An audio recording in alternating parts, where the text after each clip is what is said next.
What's up, people? Welcome to another episode of the Keeping It Local podcast. On this episode, I'm joined by a really good business owner called Emma Frost. Now, she is a dog trainer. She competes at top level at dog agility, and she's got such a cool story. So check out this episode. If you'd like to be in a future Keeping It Local podcast, get in touch. Enjoy.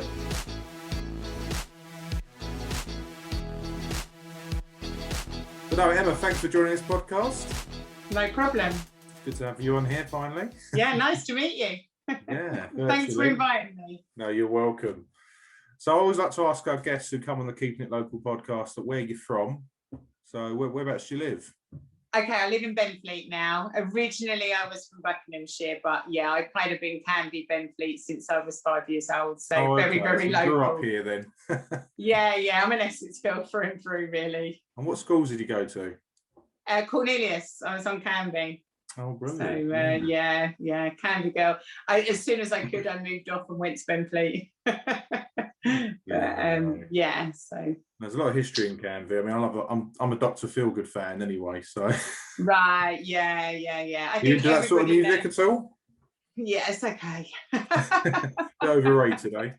I'm more of a rag and bone man now, really. Rag and bone, yeah, I love it. But as you say, there's loads and loads of history on Canby. I joined one of the Canby groups just recently on Facebook, and I was like, oh, do you remember this? Do you remember that? Do you remember that? And it's like, wow, it's just everybody knows each other, don't they? That's what I love about the Facebook groups. It's just everyone's got different stories. They share things, and it's just great. So you went to school. Yeah, it is. So what college? Did you go to college after school or anything? No, I went straight into a job in London, strangely enough. I walked out. I didn't really know what I wanted to do when I left school. Straight into a job. Never dreamt I'd be a dog trainer, to be honest. I was well into horses. Walked straight into a job in London, went into commodity brokers. And I was kind of in the back office in commodities till I was about 20. And then I got made redundant, and then kind of worked locally in telesales after that. And then that kind of, I did a bit of drift. I had the children, and I had horses kind of from about 15. Had the children and kind of found myself a little bit lost and didn't really know what to do. So started training as a riding instructor and started working with vulnerable children. So I did a lot of that sort of work, and it's kind of all led to where I am today, really. So you've always had dogs as well. So you've said you've had horses. Yes, Mum. So we've always had dogs in the family. Always. Mum. She used to walk dogs and train dogs for the guide dogs. So she used to have them for 18 months and then send them back out again. Then we had like 6 golden retrievers at any one time. Wow. So yeah, there was always golden retrievers. I was going out to local discos trying to get the hair off me and all that sort of thing. So and then kind of as a young mum, I had terriers and spaniels and So is it Cocker Spaniels you had, or Springer Spaniels, or? No, it was a Springer actually, and I only had one. We rescued her. She was a breeding bitch, and we rescued her out of the stables. To be fair, she didn't live very long. She was a bit poorly. So, but yeah. So I suppose really, as a mum on my own, I kind of really seriously got into dogs about 10 years ago, which is when I got my little Jack Russell poodle. And it came about at the same time that I lost my bottle with horses. So as I got older, I just lost my nerve. I didn't want to be thrown around anymore. That became the pressures of work, and I was teaching, and it was really hard to get insurance to teaching horse riding is so expensive, and I was traveling around and working in riding school as well, and it just seemed like a natural slip over. I kind of trained with a couple of trainers outside. I trained my own dog with local trainers, but to get my knowledge as trainer, I trained outside the county. Because I kind of just wanted to step away and learn the tricks of the trade, kind of. But I'm a great believer, if you can teach and you know your subject, you can teach anything. Oh, absolutely. So it was a natural progression, really, and because I didn't want to be, I haven't ridden for years, and I don't want to get thrown off horses anymore. Do you still have horses though, even if you don't ride them? No, I don't ride at all. No, it's it hurts too much. Yeah. No. Yeah, I don't really know why I lost my nerve, but I did, and it was at that point I thought I can't teach others what I wouldn't do myself. Was it like a light switch for you, or was it? I think it was having the children. So I think having the children kind of made you take stock, and seeing my daughter get thrown around a couple of times was quite frightening, and kind of not what it. So as a horse riding instructor, it's always like get back on, and for her it was like, oh, get back off, let's go and play something else down the playground. And it was at that time, and I suppose I hadn't ridden for a long time. Yeah. It just got worse and worse and worse, and I got more and more addicted with the dogs, and it's kind of like one of those crossover points that, and to be fair, it was the best thing I did from a career point of view. I never expected my hobby to go into where it is now. So was you doing that on the side then? Was you learning to train dogs just for fun, or was it something you were passionate about? I was training agility with a local instructor, got into a local club, that was really good. Kind of was working with my own dog, but was on the behaviour side, I was learning that kind of, I was working in a college at the time, I was working at Prospects College. Okay. With kind of schools, kids that weren't in schools. Yeah. So I was kind of doing everything. I was really busy all the time, and I had my head in a study book. I used to go to somewhere in Surrey. I used to go and sit and watch classes and do lots of behaviour work, and then train my own dogs. So I don't know. You were observing, really? Was that what you was doing? As what? You was observing, was you? Just lots of observing, lots of name writing, lots of learning, lots of what dogs teach you, same as any animal that you work with, they teach you. You listen to the dogs, you'll only get bitten once. You won't put yourself in that situation again, So I did lots of that, and it was an exciting time, I suppose, really. It's about 10 years ago now. So how did you find it, the transition, when you did the first stage? Natural. Right, I'm a dog trainer. Absolutely. So I think the first thing I did, the Echo got hold of it, and they ran a story. And the first thing I did was actually just run a couple of classes down in Hadley, but I was still working at Prospects College at the time. So it was very, very much part-time. And then I went and worked from Prospects College. I went down into Circles Farm, which is in Stock. Okay. That was with kind of the real raw end of vulnerable children. So I was used to take the dogs in. I used to take my own dog in. They used to sit and brush the dog, and we used to kind of use it as a little bit of social skills for them. Yeah, a little bit of therapy as well, I'd say. Yeah, definitely. It's massively in my background. I massively kind of really love working with vulnerable kids and animals, and I think the two go hand in hand a lot. And I went from Circles to Essex County Council, worked for Essex Council for a little while again with kids in schools, and I was gradually going from like 5 days to 4 days to 3 days, and the dogs training was kind of doing that as well. Yeah, and it got to 2.5 days with the council, and I was like, I've got to make a decision, and I jumped. I think it was about 5-6 years ago. I just jumped, and I haven't looked back. So, from a business perspective, obviously taking on a new career, how did you get your clients? What was your sort of approach? Very much word of mouth. So after the advert in the Echo, Facebook is amazing. I run a Facebook page, and I do a lot of that. Occasionally I'll pay for a sponsored ad, but I haven't paid for it. When my books came out, I ran one, but it is generally now, and I would say for about the last 5 years, just word of mouth, which is something I'm really proud of. So it's all good. So people that watch this, and they've got dogs that are a little bit naughty, maybe, and they need a bit of training. What sort of stuff typically do you help them with? Training themselves. A lot of, my daughter said a long time ago I should have called the business Essex People Training, which I probably never got any work from that at all. But Yeah, it's generally people need guidance, you know, kind of people, I suppose, a bit like having kids, really. People have an idea and a perceived idea of what they think dog ownership is going to be like. And with modern breeding, that's generally quite difficult because a lot of the working dogs have come into pet dog homes now because obviously we don't have fox hunting anymore, and there's a big money thing going on with puppies right now, and so you get a lot of working stock going into homes, and so it's generally kind of educating people boundaries to put in place. And with the agility, I train agility dogs and people. That's much more different, but yeah, generally it's helping them get a well-managed pet, and that's kind of the ethos of the business. Is that's our speciality. We want well-managed pets, well-managed members of the community, and just kind of educating them. And then alongside that, I teach competitive agility as well. Yeah. So tell us a bit more about agility for people that are tuning in. What it is? Yeah.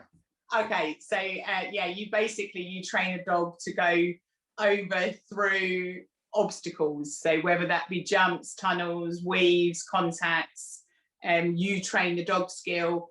A lot of people that get into, it is super cool. And a lot of people that think, oh yeah, I'm going to get into agility, and they come into it, and they're like, I never knew how much skill it takes to teach a dog agility. You know, dog probably learns about, I don't know, I've never worked it out, 50, 60 skills just to get round like a little obstacle, like 12 obstacles. They're probably learning all the time. So it's great.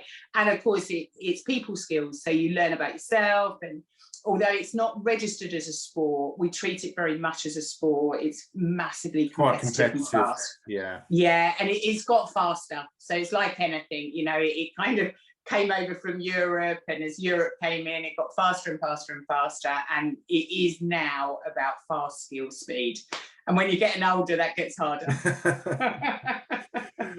I can tell you love your job, but do you ever find it frustrating? Are there ever times where you're training dogs and you're thinking, oh, they're just not getting this, you know? People. It's the people.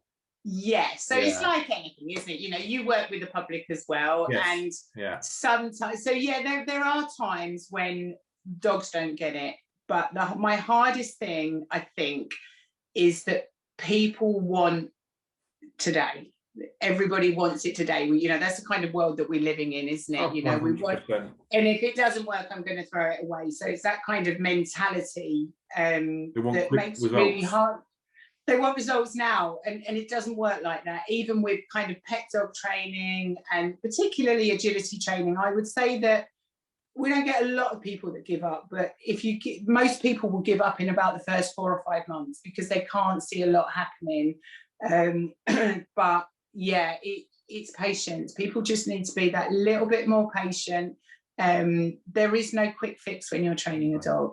It's the long game, isn't it? I think that's the key. It is, yeah. I mean, you know, they're old school. In olden days, you know, you would pin dogs down and shock collars and squirt water in their faces. And don't get me wrong, there are those people out there that still do that. But we don't train like that. We know that it causes trauma in us. So human education with children, obviously we stop smacking and all the rest of it because it caused trauma. It's exactly the same with dogs. And it is much more about kind of really good guidelines, and it takes time. Yeah, so I would say sometimes that's the most frustrating part of my job, is when somebody says, you know, I want this fixed today, and I can't. And I've got a lot more honesty with that. I just can't. I'm just not going to be fixable today, you know. So, and when we're training agility, be patient, and then all of a sudden it clicks. So people will either give up in those first 4 months, or it will just click, and then you see the partnership, and then you get those wow moments where you're just looking at people enjoying it's a real partnership, dog agility. It's second to none feeling wise.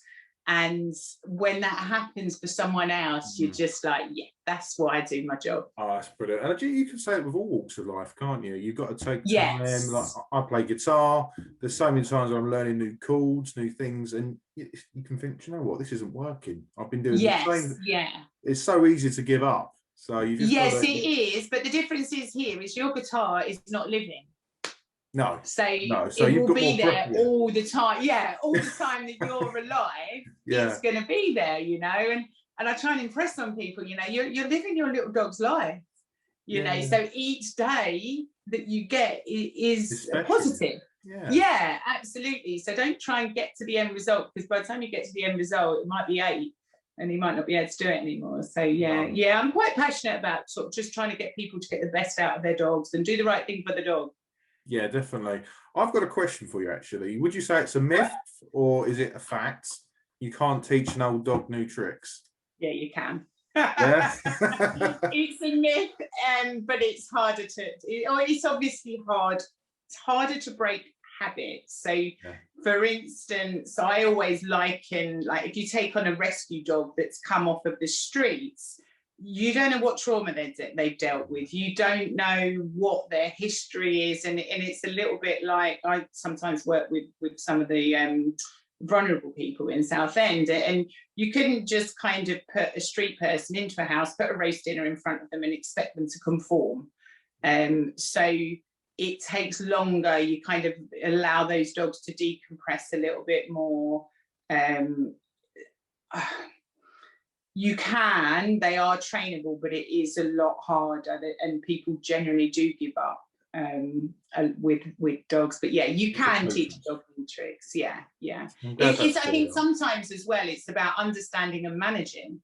So you know, again, it's having this idea of what you thought you were going to get and what you actually get are generally two different things. And if I can get people on board to kind of thinking, look, this isn't what you thought it was going to be, but we can go a long way, and acceptance is a long way. Nice compromise, definitely. Yeah, definitely. So you can teach kind of 50% new trained behaviours and 50% compromise. You're going to get somewhere. Oh, definitely. So is it a myth? No. No. So people that are watching this, I mean, with the Keeping It Local podcast, obviously, people, if they want to get in contact with you, we'll talk about your website in a second. But for business owners, obviously, so how long have you been? So it's a limited company, you're a sole trader? No, a sole trader. So I started 2012. Yeah. And I just came up with the name. I think I was kind of advised at the time, obviously, Essex was a good thing to have because it would get me up in the SEOs on a website type of thing. So Essex Dog Training kind of was born. It just kind of, I worked with a business mentor about 4 or 5 years ago, and it was a real turning point for me because I was kind of working at full capacity. I was self-employed, probably working harder than I should, like any self-employed person. And through Best, I don't know whether you've heard of Best, they're the Castle Point, they support business enterprises and all that sort of thing. I got 12 hours of a grant with a business mentor. And it was 12 hours free. And I think that's still available as grant funding. Do you know what, Ryan? It was the best thing that I ever did because it made me accountable. So I used to meet with him and he was like, what have you done? I'm like, oh, was I meant to do that? You know, I'm a dog trainer. I don't do paperwork. I don't do, you know, this, that and the other. And he helped me develop a business and helped me realise I couldn't do it on my own. No. So I couldn't, you know, I was running myself ragged and trying to keep everybody happy, and the last person to be happy was yourself. And so that was really good. And then so I do have other trainers working for me now, but they're kind of self-employed, so they can come and go. They've got their own. I've worked with a dog walker, she's amazing, and they kind of come and go as I need to. And we're now kind of we could she's just moved to Suffolk, and so we're expanding the business that way as well. So it's all really, really good having kind of 4 of us as well. And then you get your own specialities. You know, I love my terriers, she loves her collies, you know, so there's lots of things that growing the business did that I never. It kind of went from self-employed, slogging my guts off, to actually now I've got a business. And then COVID came. Yay. Absolutely. Well, we'll talk about that in a second. I want to talk about virtual experiences. But people that are watching this and thinking, you know what, I'm going to do it. I'm going to go self-employed. Could be any field. What advice would you give those people? You've got to work hard. Yeah. It doesn't. You've got to work hard and keep believing. You know, even through COVID, it was, you have to keep that belief. I would also surround yourself with the right people. I kind of have a network. We've got a WhatsApp group of three trainers, so there's 3 of us in total, and we bounce off of each other all the time, the good things, the bad things. Yeah, it's just, and you've got to be committed. You know, it's, they I don't know whether they still say it, but they reckon that most businesses fail, don't they, in the first year. I don't know whether they still say that, but you've just got to keep plugging away, and if you're not self-motivated, Brian, you're not going to make it. 100%. And like you say, the people you're surrounding yourself with do influence your behaviours. Definitely, yeah. They've got to believe in you, and you've got to believe in yourself. You've got to be passionate about whatever idea you have. You've got to be passionate, and those mornings where you think, oh my God, is this going to work, is the day that person that's around you has got to say, yes, it is going to work, get up. Be self-disciplined, definitely. Yeah. Got harder. Oh. So obviously with COVID, what's the business been like for you? Because I can imagine in terms of the process, you all have to meet up in person.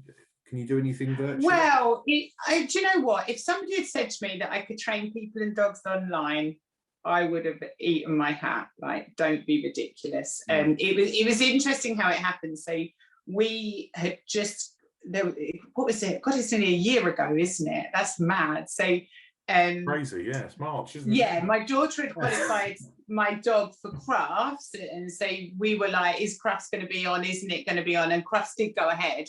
And then we were like, and I was having a new website built at the time, which kind of was a really good thing that happened. And we went to crafts, and they were, yeah, we're going to lock down for 3 weeks, and like, yeah, it'll be fine, you know, let's go and get your paint in, and like we all did, and like then it all became apparent, didn't it? And the guys that were working with my website were fundamental in the success of the online business, because you know, they introduced me to WebEx, to Zoom. You know, I'm a dog trainer, I don't do this sort of stuff.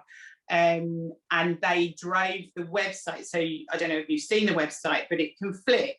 So at the moment, it's very kind of pro online, pro web-based, pro, you know, this is what we do. And as the business evolved, then it will become more about, and that can flick at any time. And so the website developing, which was just amazing, absolutely amazing. And, you know, that was when we were all, everybody was at it, like, how are we going to do this, weren't we? And then the WebEx came out of City, because I think WebEx had been in the City for a long time, hadn't it? And Zoom, and so like that came into like PT and dog training and everything else. And I remember sitting, so all my agility had to stop. So agility training, you can't do that. You just, you know, we couldn't go into houses, so my behaviour visits stopped.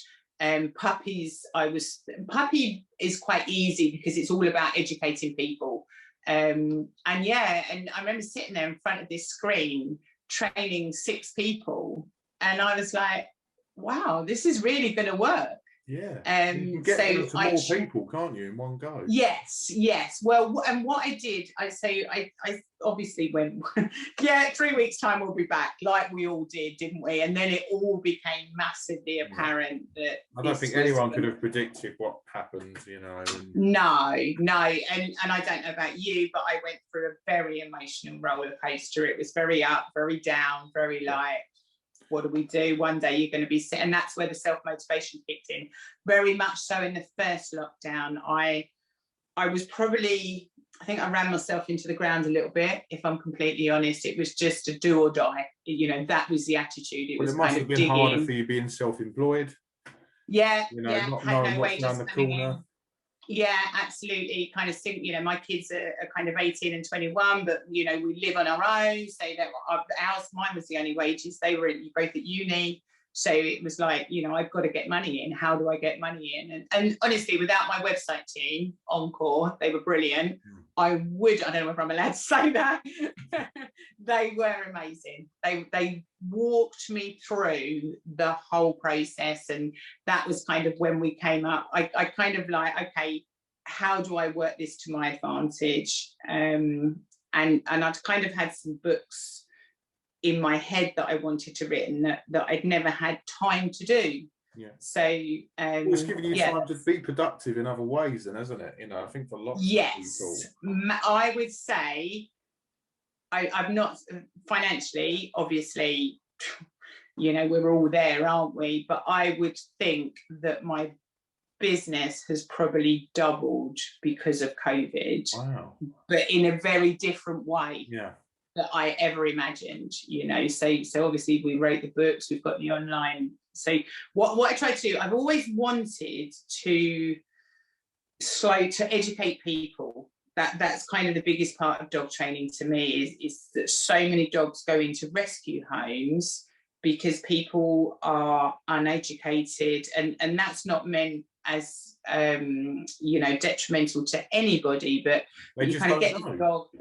Yeah, they just don't know. It's just ignorance, isn't it? And that's not being rude, it's not being anything else. So I wanted to try and educate as many people as possible, which is why I took on other trainers, and then kind of I was chatting to the website team, and I'm like, you know, this is a real opportunity to, not everybody can access a dog trainer. So if you think, like, people attending classes suffer sometimes from depression, suffer sometimes from anxieties, social anxieties, don't want to make an idiot of themselves in class, can't make the class time, can't make the, you know, loads of different reasons. So that's why we came up with, like, okay, you've got a trainer, so they can now access via a trainer. They can also access our courses online, PDFs and videos, and also the book. So it kind of hits 3 budgets. So you've got no excuse not to train your dog. But yeah, so it was a real good time. I couldn't wait to get back out. No. And by the time I get back out, I don't know about you, but I feel like I needed a holiday. It's mad. It's been exhausted doing nothing sometimes, you know. Yeah, it is. Yeah, it was really, really, but it was so beneficial, so beneficial. As I say, lots did stop. Lots of personal stuff obviously stopped. Lots of stuff I'd worked hard with my dogs just went, and that was quite hard to deal with. But we've all been a lot more resilient than we thought we'd ever be. Because we're all kind of in the same boat. I know some people are in a worse position than others, etc. But because we're all in the same boat, it's been easier to deal with because we're all putting together. I agree, and I think particularly self-employed people, if you're committed, it was an enforced rest that actually we all needed. Yeah. You know, so that enforced rest. I think this one, particularly, so I lost my granddad just over Christmas, just after Christmas. I've not been productive at all. No. But it makes you slow down and think it's okay to grieve and miss people. And, yeah. You know what I mean? Oh, yeah. Rather than living this fast-paced lifestyle all the time. Yes, absolutely. Yeah. And you know, I think, as I say, I think it's been really, I think for lots of people, it's been really bad. For lots of people, it's been really good. I think for me and the business, it's been really good. As much as I didn't think it, at times I was like, gosh, I cannot wait to get back to classes and to get back to meeting people. I did my online classes last night, and I'm like, come on, we've got 3 more weeks we can do. So yeah, and my venues have been amazing because, like, some of the church halls, I shouldn't be back until May, and they've been like, no, you can use outside, you can use the car park, you can use the field, and I'm like, brilliant, we can get back. So yeah, it's like the final slog, isn't it? Getting to that, it's like the last level, isn't it? You know. Yeah. But I've got to say, in my opinion, the one positive, and it's more negative than positive, obviously the COVID world, but the one positive that we can take is things like you said, Zoom, and looking at adapting to this other world. Because even when we do come out the other side, I know for myself, in terms of, I'm obviously a estate agent, I know that there's a lot of valuations that I can do on Zoom now. And will you stay to that? Because I'm going to. So I've changed my terms and conditions now. So a lot of my classes are outside. Agility, I have to give up. There's nothing I can do about that.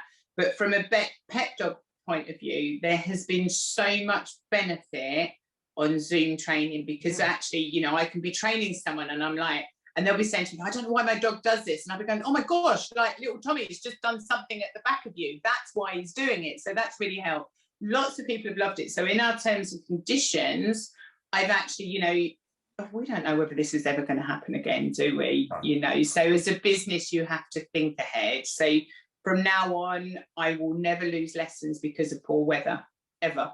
It will just go on WebEx. You know, if it's snowing, we'll train online. So that's you've got that plan B now. You've got that back. Yeah, it's done. Yeah, it won't come off my terms and conditions. As sadly, there is a downside to that, because not everybody wants that. No. But as a business, it's the only way I can survive. You've got to adapt, haven't you? You've got to adjust to that. And definitely. We can't beat physical contact and meeting up. You can't do that.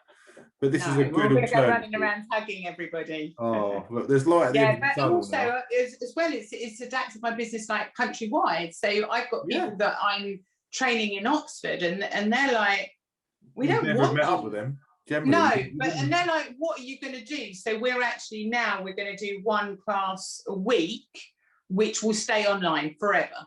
Yeah. And for anybody, and sometimes like dogs aren't suitable for classes, so they're reactive against other dogs, and it's a great way for them to train. So we're going to keep that one class online for as long as people want it, really. So that's exciting. So if people want to get in contact with you, I'm sure there's loads of people that've got new puppies or whatever that are really How do they get in contact with you? Either my email, which is admin@essexdogtraining.co.uk. To be honest, if they look at Essex Dog Training on the website, that will take them wherever they click, it clicks onto my email. It just automatically forwards onto my email. So that's probably the best way right now. I'm not taking on any new clients yet. So what we've done is we've halted our waiting list right now, because we want to make sure that all the clients that we've been working with online, we've been working with kind of 40, 50 people online. We want to make sure that we've got no issues that are coming out. So we're just dealing with those. Within a week, I'm going to kind of open the doors and say, let's get you booked. So if I haven't replied to any messages, generally what I've been doing is just please be patient with us. If I haven't done that, then I apologise. But you're on social media as well. You're on Facebook. So Facebook is just Essex Dog Training. Instagram is Essex Dog Training. I don't do TikTok. I was just about to ask you that. I can imagine TikTok working really well for what you do. Said to me, do not dare. But loads of trainers do. But oh god, no, I struggle with Facebook and Instagram. You can do together. Yeah. I kind of play around with Twitter. If anybody ever messaged me on Twitter, I wouldn't know. I'm terrible with Twitter. I'm not going to lie, it's not my thing.